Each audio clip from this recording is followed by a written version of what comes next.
So first, thanks Nadine for joining us. Really appreciate it. So as you probably know, my name's Madeline, so I'm the one that's sort of been reaching out. I'm a UVic student, part of Elect Her, and I'm actually in fourth year bio. So that's sort of my intro. And then Azza. Hi, so I'm Aja, and I'm a third year political science student. I'm really excited to be interviewing with both of you today, and my pronouns are she, her. And before we get started, we'd like to do a territorial acknowledgement if that works for everyone. So Madeline and I would like to acknowledge with respect that we live upon Songhees, Esquimalt, and WSÁNEĆ people's territory, and that their vital relationships with the land continue to this day.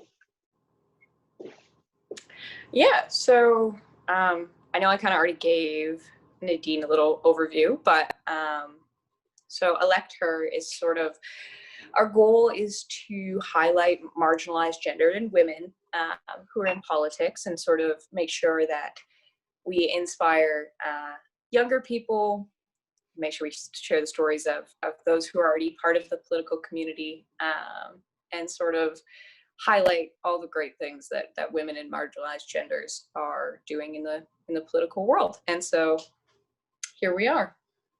Great. Yeah. So thank you so much, Nadine, for joining us. We're so excited to have you be the first speaker in our series. The reason why we asked you to be our first speaker is I actually heard you speak at a panel about women in politics, and I found it really motivating and educational and inspirational. So that's why we thought it'd be a great person to start off. Was it the one at UBC last year? Yeah. Yeah, so if you'd like to introduce yourself to the future listeners, that'd be wonderful.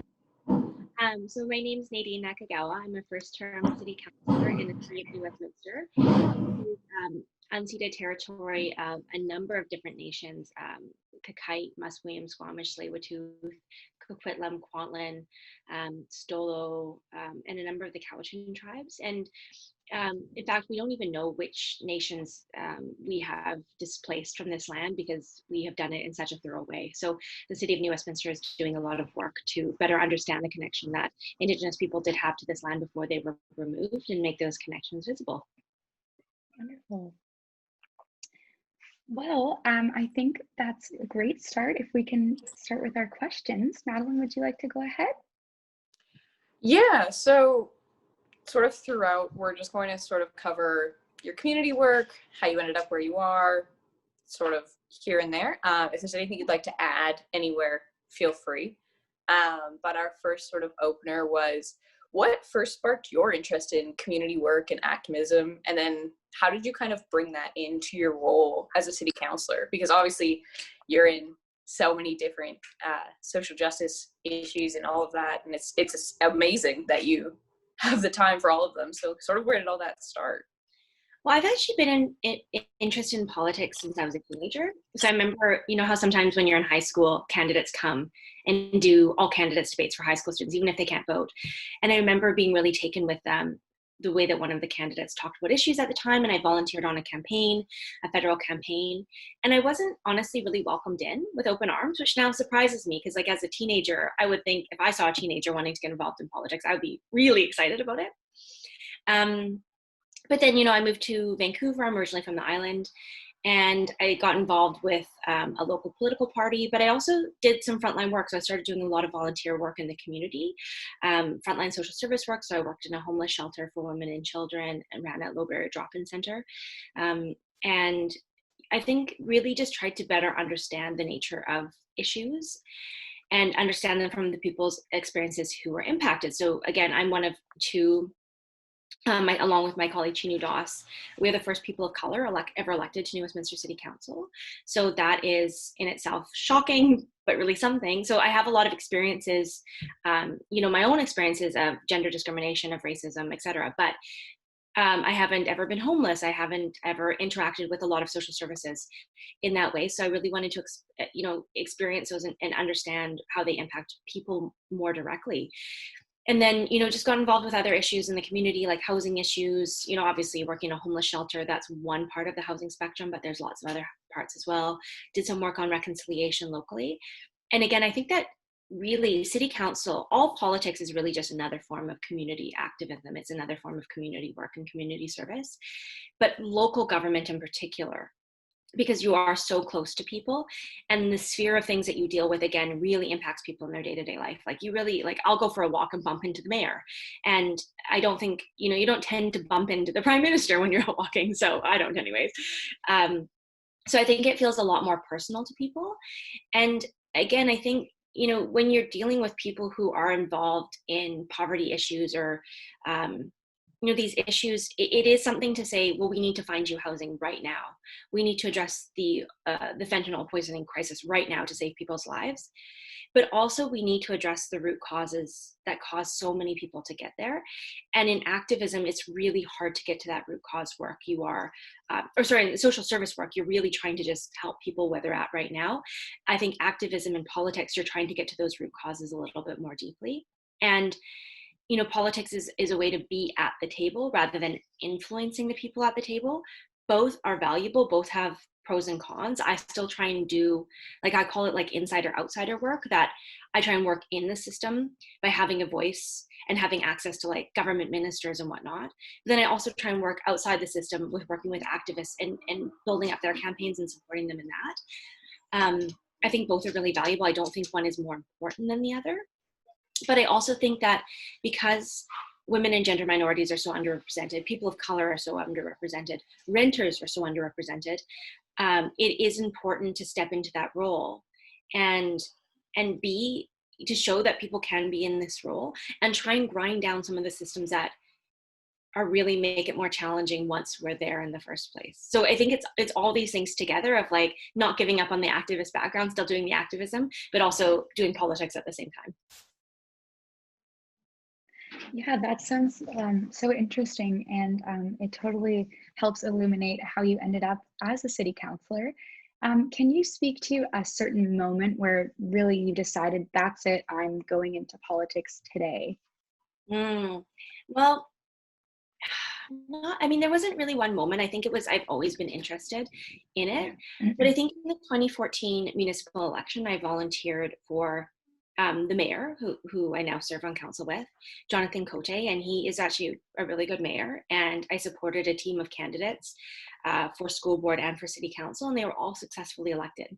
And it was this wonderful celebration, and everyone was really excited. And we had 5 men on council, 2 women. We had 4 men on school board, 3 women, and all of them were white. And I think all of them were homeowners. And I think the youngest of them was the mayor, who was in his mid-30s. And then there was quite a gap. There tends to be quite a hollowing out of people in activism even too, that people, are often volunteers when they're older and when they're younger, and not people sort of in their 30s or 40s. And I think looking at that, the people who are elected, I said, I will never again support an all-white team. That's unacceptable in a city it's unacceptable in any city, but it's unacceptable in a city as diverse as New Westminster. And my friend Mary Trentadue, who I serve on council with and who I supported to get into the position in 2014, said, well, next time it's you.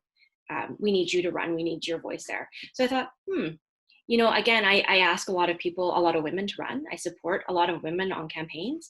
And it's hard to do that if you're not willing to do it yourself. You can still support them and help them, but there's always a reason like, well, then why don't you want to do it? Why won't you step into that role? So I think that 2014 election was really like, I think I need to do this myself so I can speak from my own experience. Wonderful. And so like towards those women that you're sort of like helping through campaigns, or to those 30, 40-year-olds who want to be part of activism and just sort of like aren't there, what advice would you give, sort of like how would they start to kind of head towards that? Well, something that I really look for in people that I want to support is often people who have worked for others before they work for themselves. And so I think a lot of that is, you might have volunteered for a candidate, you might have supported somebody else to step into that role. People who automatically are like, well, I've never helped anybody else, but I think I should be there. I am very distrustful of that. So I think, who are you in service to? Who are you in community with? Who are you listening to? And I think that I find myself, I'm often quite a radical politician. Like I have quite far positions. And it's because I actually surround myself with radical people. I surround myself with people who are, really advocating and have been advocating long before this for Black Lives Matter issues, Indigenous sovereignty, disability justice, these sorts of things. And I really try and I try to be more in community with them and more listening to their perspectives. So I think that is really important, that if you only surround yourselves with people who have lived experiences like yours, and if you've never been in service to another person, I think you need to do that before you step into a role, because you might come in with really great intentions, but how do you keep aligned with those values once you're there? Who's holding you accountable? And I recently said, that if I come across as quite severe in my positions, it's because I have people very severely holding me accountable for what I do and what they know I stand for. And I think that that's really, really important. So I think my advice again would be like to get into community with and get in service to people who are more marginalized than yourself and who have different lived experiences and whose perspectives you really want to lift up and amplify. Yeah, that sounds like really great advice.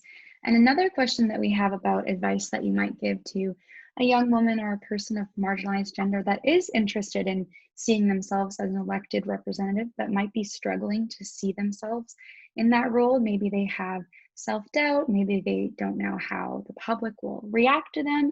Do you have any advice for them to help them get into that role and see themselves there? That's a really hard question, because I think there are really real barriers. When I ran for office, I didn't know if people would vote for me with my last name, just because we've never had somebody like that, and this campaign, the team that I ran with, we had Chinu Das, Nadine Nakagawa, Graveen Dhaliwal, Anita Ansari, these women of color's names who people have never had to go into a box and check this name in Westminster before. And whether or not they would do that is a really real concern. We had a candidate bring up questions about black and white signs. Often we put black and white signs on the road, and they were worried because they have a darker skin tone and they didn't think they'd show up in photos. They were worried about racial slurs on their things. So I think there are really real barriers, and there's ways in which we are taught to gaslight ourselves, I think, as well. And I think one of the things I often hear from people, and I thought myself, is I don't know enough to do this job. I need a master's degree in public policy to be able to understand this. I need to learn more about, local finance or whatever it is. And the fact is that you don't need to know more. All of us know enough right now to do this job. If you're given, staff do so much work for us to give us information. And if you're not understanding it, or if there's something missing, it's missing and it's not clear. It's not us. And I think often we're told that we have to be better. And this is something I really fought with myself, is that I did, I think, an excessive amount of community work to get elected. And I've had men who have run for political office say oh, I didn't have to do that much. And it's yeah, I know you didn't have to, that's the whole point. But I really felt like I did. I probably didn't need to do as much as I did to make myself feel qualified, but I felt like I did.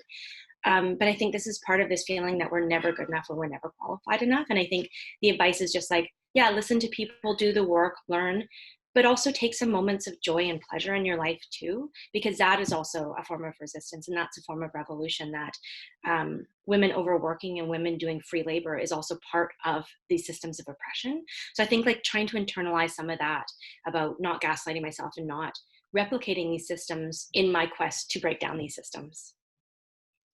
Yeah, well, that's such great advice. Thank you. And I think you really speak to a lot of the systemic barriers that do keep women or people of color out of politics. And I think people like you in politics, hopefully, and people in the community that care can help to shift these barriers and to change the future of politics. I hope so. Those are lofty dreams, but I hope so. Yeah, do you think that sort of being sort of the fresh, newer perspective, being younger, being a woman, being a person of color, do you think that's helped you represent your constituents in a better way? Because as you said, New Westminster is very diverse in all sorts of ways, and that wasn't really present in the city council very recently. And so do you think that's helped sort of how policy is done, how progress is done, sort of those things? Mhm. I think having two women of color, I think it's very true that having two women of color on city council has shifted things. I also feel very strongly about going together. Like, I don't think having one woman enough is having one racialized person is enough. I think we need to band together because Chinu and I have been able to raise issues in ways that we just, like, I'll flag something and then she'll just jump in on it after me. And I think that reinforcement, people are like, oh, like these people do know what they're talking about, right? But I think also the comfort with which both she and I, but I'll speak more for myself, speak about things like race or housing tenure, poverty. The way that I can speak about people's identities with comfort is not the same way that, let's say, an older white man can talk. I think they feel very uncomfortable and very unsure about saying things like, Black people in our community are suffering right now because of seeing the harm, right? Publicly seeing people harmed on TV, whereas I feel a lot more comfortable just naming that and saying it. And that changes the discourse. Like the first times I started to talk about race, people kind of recoiled a little bit because of it's like, is she allowed to say that? And so it does change the narrative and it does change the way that we talk about things. Like often we lump a lot of these issues into diversity, and I think we need to break them out. So I think in that way it does change things. I also think the people who reach out to me are different. I've had women throughout Metro Vancouver primarily who are like young, racialized, queer, reach out to me and say like, it's very refreshing to see you there bringing in intersectional analysis. Like it feels like something to me. And so for that reason, I don't think that they would reach out to a lot of different people. So I think just seeing other people there make it more interesting or make it more relevant. And I think it just disrupts. It just disrupts. Like when I walk into a room wearing my flowery bright pink blazer and it's a room of older white men in suits, my presence there is disruptive. And I think that in itself, like that feeling, that little slight grating of people of like, something's different is in itself changing narratives and changing the way that we interact with politics. Yeah, and I think you bring up a great point when you say, like, if people can't even name the injustices that people are experiencing, then how are we going to change them? And if people don't see themselves in a politician and don't feel represented, they're not going to come to their politician with their sensitive issues. So I think those are really great points. And that kind of leads into our next question, which is, how have you worked to apply an intersectional lens to your work, or how have you worked to address gendered or racial inequities that your constituents might experience? Mm-hmm. It's funny because I end up being like the local government speaker in Metro Vancouver on race a lot of times because, again, politics is like at the local level, so white. So I think, again, just talking about it, naming it, inserting it to conversations. And I think the way that there's two ways that local government can deal with, I think, with racial inequity. And one is that it's doing the work internally. So we are doing some work again to address, like, what are our hiring practices? What are our training practices? How are we talking about disability in our city and making accommodations so that actually our staff pool is more representative? Because by the time policy gets to us, it's quite worked over.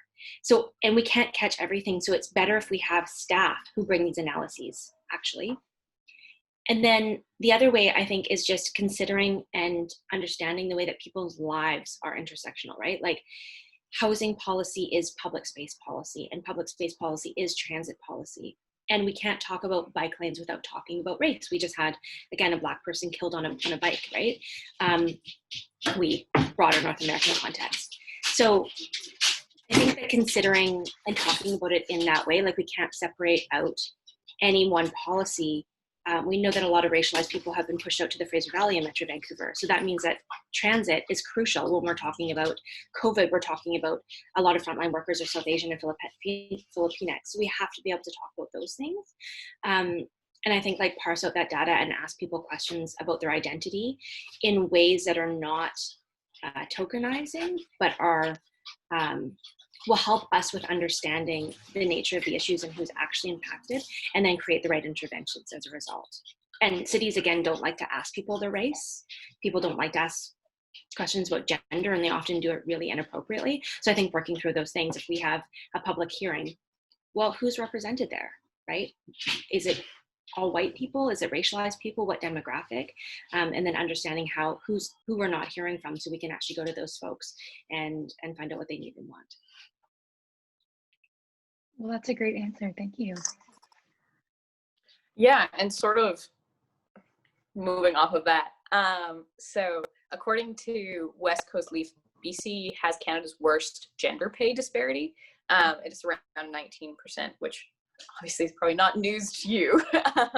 So how do you foresee that this issue will be like addressed, improved, especially like from an intersectional lens? So going from different parts of one's identities, so disabilities, race, gender, all of that. Sort of what do you think the next steps are towards kind of removing that disparity? I mean, this is such a complicated question, and I think I've answered like here. But I mean, there's lots of things, like there's things in the like employment standards, right, that could be addressed. I think there's also thinking about things like care work is traditionally undervalued. Like work in seniors' homes, teachers, childcare workers tend to be women, tend to be a lot of racialized women. And this work is very underpaid. And I think it's because it's women's work and it used to be free. So I think those are some things to consider. But I think it's also considering things like childcare. Again, we know childcare falls disproportionately on women. So having like $10 day childcare would be huge, but having it close to where people live, all these things, having appropriate housing. I mean, again, I think it's looking at people's lives, like considering it, again, a lot of this isn't within the municipal realm. So how can we consider these things? I think it has to do, again, with training and hiring at cities, but also considering the different way people's lives are impacted by transit, housing, public spaces, access to mental health care, all these sorts of things that I think are impacting it, rather than just saying like, well, employers need to pull up and pay people the same. I don't think that will actually address it. If it was that easy, we'd actually see it addressed already. So it's, again, I think considering more ways in which women and gender minorities are impacted by systems. I think it's great that you bring up a holistic view of all of these intersecting things that are compounding that might be and are causing women to be paid less or to be treated differently in the workplace. And we have a question regarding women's roles in the pandemic now. So we're wondering, do you think the pandemic has affected women's leadership roles? And do you think it will affect women's careers in the future, like a long-lasting effect? It's a really interesting question. I guess something that comes to mind for me is the fact that during the pandemic, or during times of crisis in general, there's a lot of appreciation of strong leadership. And in Canada, our leaders are all men, right? We now have, one premier, I think, from one of the territories who's a woman. So that's 12-1. We have a prime minister who's a man. Most of our mayors are men, are white men.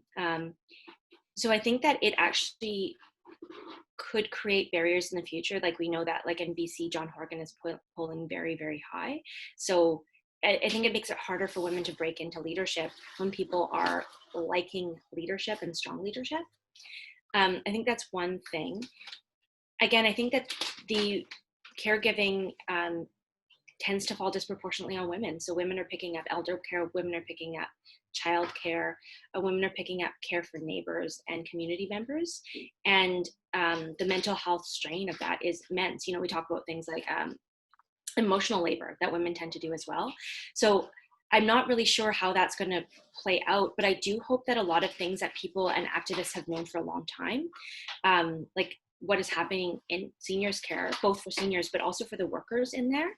I mean, I've known about this for a very long time, since about 2001, this has been happening, but now everybody knows it. Gaps in our healthcare system. You know, I think, again, if you've been paying attention to this, if you care about this, this has been very clear.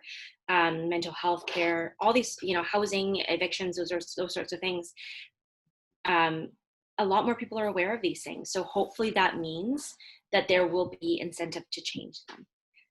You know, I think we've also seen things like the CERB, that $2,000 a month apparently is a minimum that people in Canada can live on, but people on disability assistance in BC live on much, much less than that. Well, that's completely unrealistic and unfair. So hopefully there's a public pressure of saying like, hey, I get that now in a way that I didn't get it before.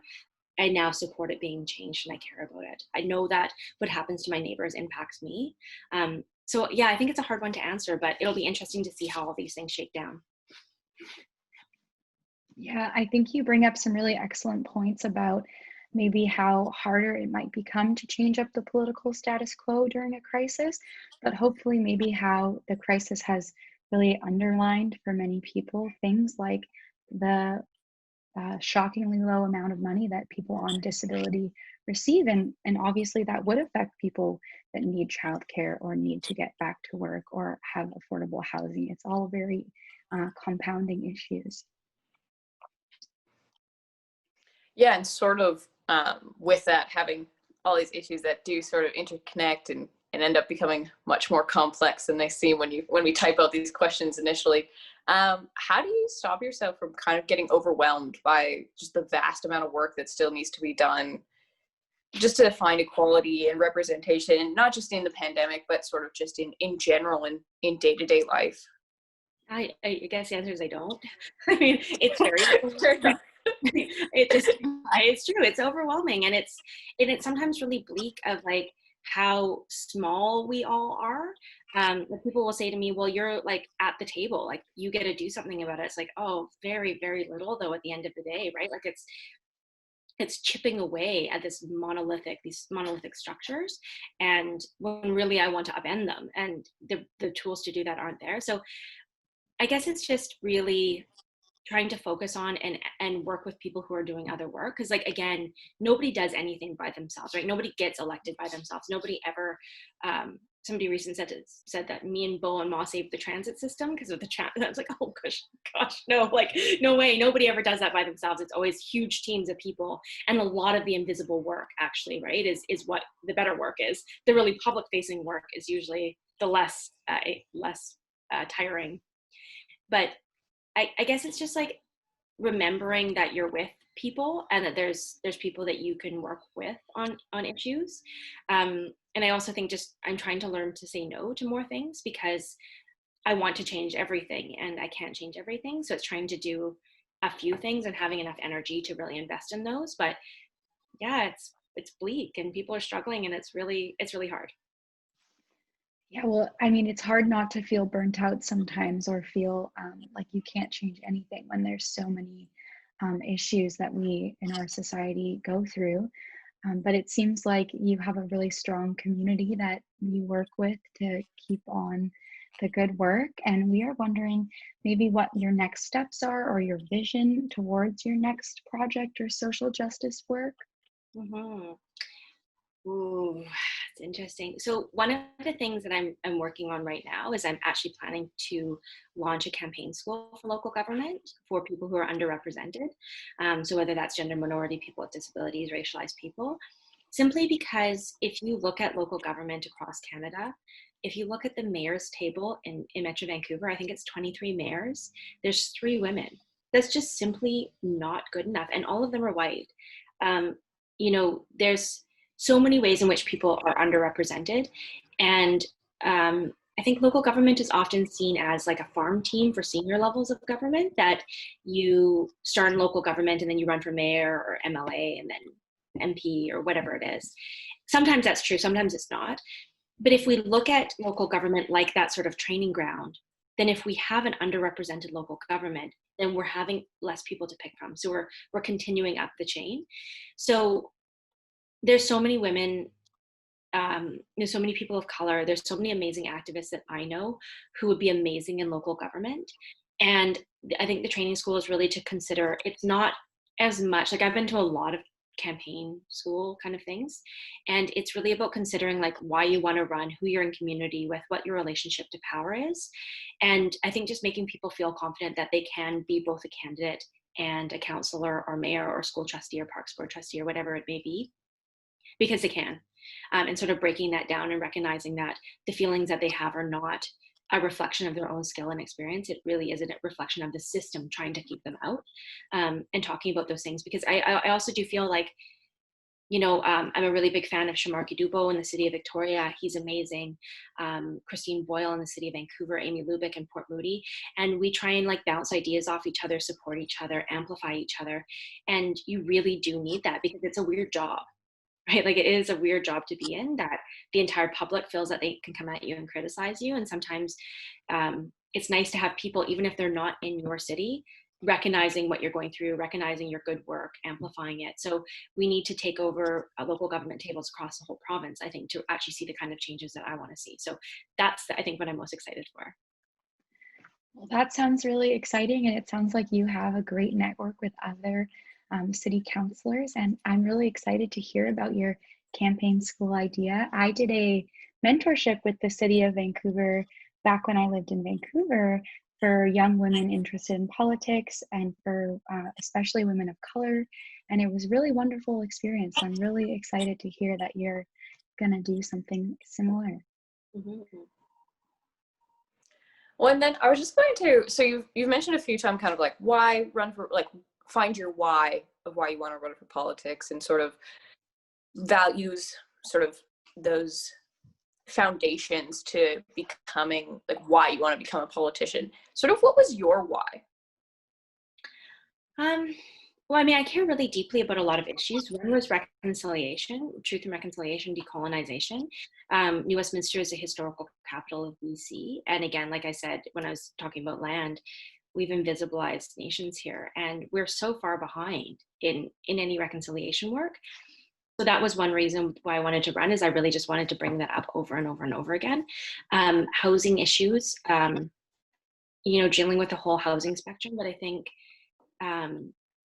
really looking at like renters and lower income folks. So many people I know have, like some of my best friends, both my campaign managers have moved out of the city. A lot of my friends have moved out of the city because they just can't afford to live here anymore. They can't find places that are appropriate for them.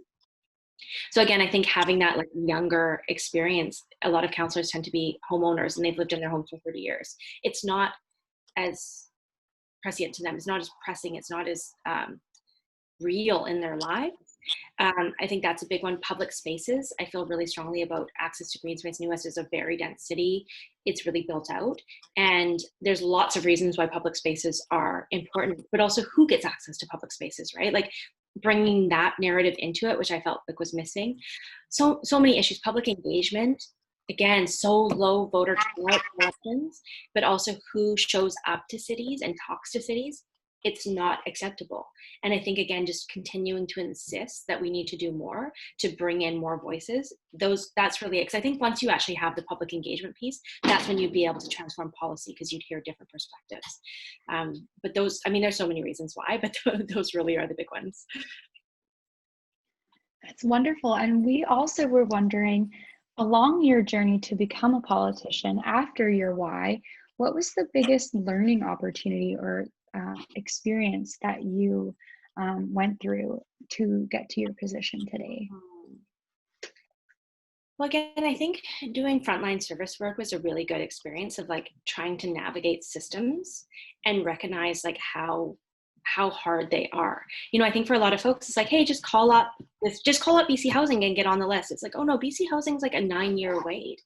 That's not real. Like if you haven't tried to do it, you don't know, and how frustrating it is, but you can't drop it off. You have to fax it. Well, who has a fax machine anymore? Like just like trying to interact with these systems so that when we set up systems as a city, it's like being like, okay, think through, who does this work for? Who does this not work for? What is the actual experience of this? That was a big one. I had the opportunity to work for MLA Judy Darcy for a number of years in her office, and sort of seeing how she navigates it. She's been a woman who's involved in public service, both at the labor, like she was a labor leader for a number of years, MLA, and now of course she's a minister of mental health and addictions. Hearing her experience and sort of like the trail that women have blazed and what has not changed, I think was really formative as well. And sort of deciding who I wanted to be as a politician. Like people approach it differently. Some people like incremental change. Some people like, trying to be influential in different ways, and just deciding, well, what sits for me? I'm more of like a kind of a kick down the door politician. Like I just sort of am a bit more like blazing, and that's more divisive. But I think deciding who you want to be in that space and who you want to appeal to and what's important to you, seeing how she and others had done it was also a really good learning experience. Wonderful. And so outside of her, who would you say were your inspiration, sort of just like as you went along? As I went along, who do I love as politicians? I'm not much of like a hero worshiper, I guess. I mean, I really like AOC now and Ilhan Omar, just like everybody else. But the thing is like, I mean, I had the opportunity to meet Olivia Chow last summer. And I remember sort of like really liking Olivia Chow and seeing her run for mayor of Toronto. But there's not a lot of women, I think, who have like looked like me, sounded like me, or really wanted to do politics like me in the past. But I'm also not a big hero worshiper, because I think one of the myths of people in politics, or partisan politics in particular, is that you agree with everything that parties or leaders do. And that's never the case, right? Like nobody agrees with everything I do. But it's sort of deciding like who goes about doing things and who in general represents your values. So I can't really say that there's been anyone who was really that exciting. I mean, Jack Layton was pretty exciting too, but yeah. Anyone out of politics that you'd say? Ooh, oh, I don't. There's a lot of feminists, right? Like, well, like Bell Hooks, and a, a lot of like Black feminists in particular are very exciting, and have done really good work that has resonated deeply with me. Yeah, if you go back to any feminist readings, I think are pretty good. Fair. So I think that about wraps up most of our questions, but is there anything that you would like to take this opportunity to speak about, or an issue that you're hoping to get people engaged with? Well, I mean, I think in light of COVID, one of the biggest concerns I have is about a looming eviction crisis. And I think we really need to more deeply consider housing, like right to housing and whatnot. I know in Victoria, the tent cities are a very hot issue right now. I also want to just like I hope that all women consider politics as a potential path, and if they're not considering it, then supporting others to do so. Because again, I do think that having more voices in the political discourse is very, very important, and underrepresented people really do make a difference. Like they make a difference just because they're there, frankly. But I think also people who are trying to get there to disrupt, to not reinforce the status quo, like representation is important, because people like myself and people who have approached me have told me how much it matters to them to see themselves represented. And at the same time, if people like me are going there to reinforce the status quo, then that's even more harmful, because I can be used as a tool to even oppress further, right? Like, look, this racialized woman says that it's okay to do this.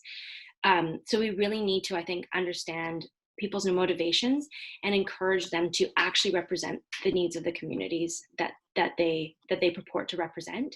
And they can only do that, again, by being in community with, by listening to, and by being in service to. So again, more women and more bravery in politics, and we'll be braver by having those underrepresented voices there in larger cohorts and en masse. So again, yeah, find somebody to support and support them to get there, and then support them once they're there as well. Totally, yeah, that's such great advice about how to encourage women in politics, to keep women in politics, to support our politicians, and to have diverse representation of ideas and lived experience. Yeah, all these things at once, yeah. Well, thank you so much for doing this, and we're so glad to have you as our first speaker. We're very, very lucky to have had you, and I hope that all sort of covered all the points that we wanted to cover, and that you think are worth covering for sort of who our target audience is. So young women who are hoping, and marginalized genders who are hoping to join politics. So yeah, no, thank you again. We really, really appreciate it. Yeah, my pleasure. Yeah. Pleasure doing this. Thank you.